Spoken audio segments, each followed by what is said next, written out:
When Alduin, the devourer of worlds, fell to the Dovahkiin, Skyrim's fate seemed finally sealed. The prophesied hero had fulfilled his mission to save the world from the grip of destruction. And alongside Serana, daughter of the vampire Lord Harkon, the Dovahkiin witnessed a new kind of battle between the sun and darkness. He destroys Harkon and restores the balance between vampires and mortals, freeing Serana from her father's rule and ending one of the darkest periods in Norse history. Legends say that Ariel himself observed that combat, and that, on that day, the Dovahkiin proved that not even the gods were above his will, not even the Daedric princes. But peace in Skyrim is as fragile as the heat that lingers over the ice of Winterhold.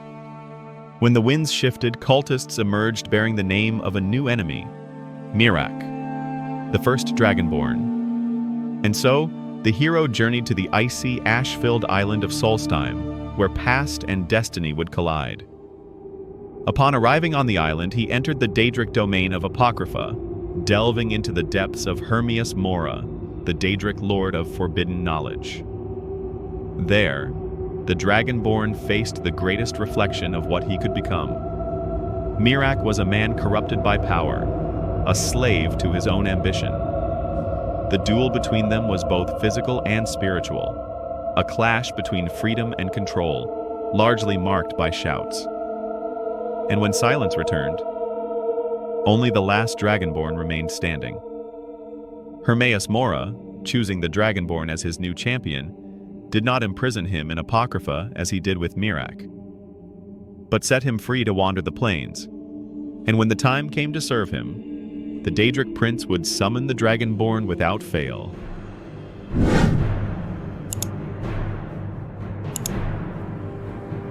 Although Skyrim was seemingly free of cosmic or Daedric threats, mortals themselves led the province's greatest challenge: the Civil War. There are legends that the Dragonborn joined one of the two sides, or even that they were seen fighting on both sides simultaneously to represent a balance of power. However, it is certain that after the truce reached during the Dragon Crisis, the war resurfaced with full force.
The Dragonborn saw beyond. He knew that this conflict wasn't about Skyrim's independence or its subservience to the Empire of Tamriel. It was something darker. In the shadows, the Aldmeri Dominion was masterminding all of this, patient and meticulous. The Civil War was simply a way for the Thalmor to create enough instability in Skyrim to isolate the province from the Empire, and thus divide the Empire from within.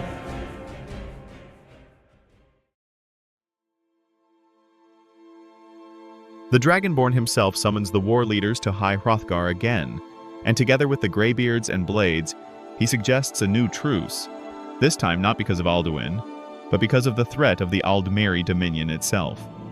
Obviously, Elenwen was left out of the negotiations. The sides agree to at least stand down while the Thalmor are confronted.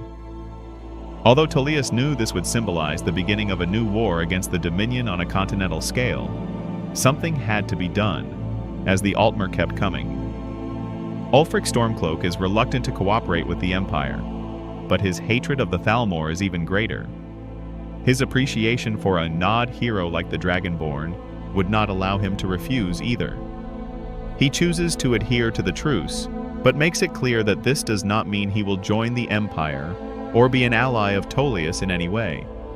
And he even warns that he will confront the Thalmor in his own way.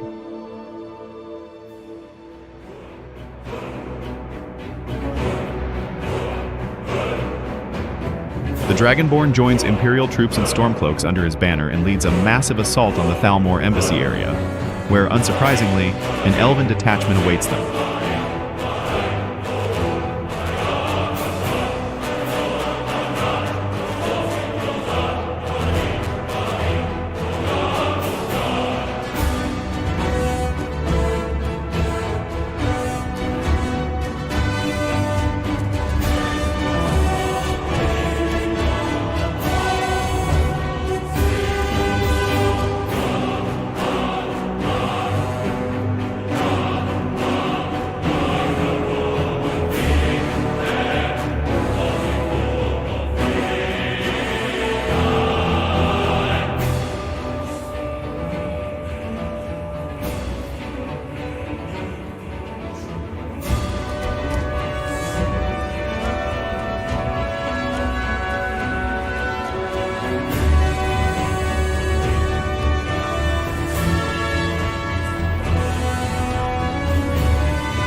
The High Elves faced the thunder of the Dragonborn's voice, and were swept from Skyrim, but not destroyed, for the poison of the Dominion still coursed through the continent's veins.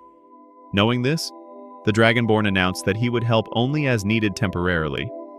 He knew he could not control the fate of men or Skyrim forever. His duty lay elsewhere, and his task as Alduin's Bane had already been completed. He departs to no one knows where. Some say he returned to the mountains of the throat of the world to meditate alongside Paarthurnax. Others claim he departed Skyrim, heading for the unknown lands of Atmora to the north, beyond Solstheim.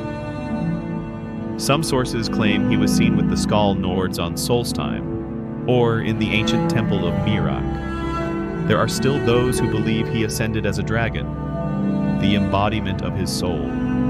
Whatever the truth, the fact remains that no grave holds his body. He is not dead. No song tells of his death, and no prophecy speaks of his end. The last Dragonborn has vanished, but his name echoes in every wind of Skyrim. For as long as warriors fight for honor and dragons roam the skies, the voice of the Dovahkiin will never cease to be heard.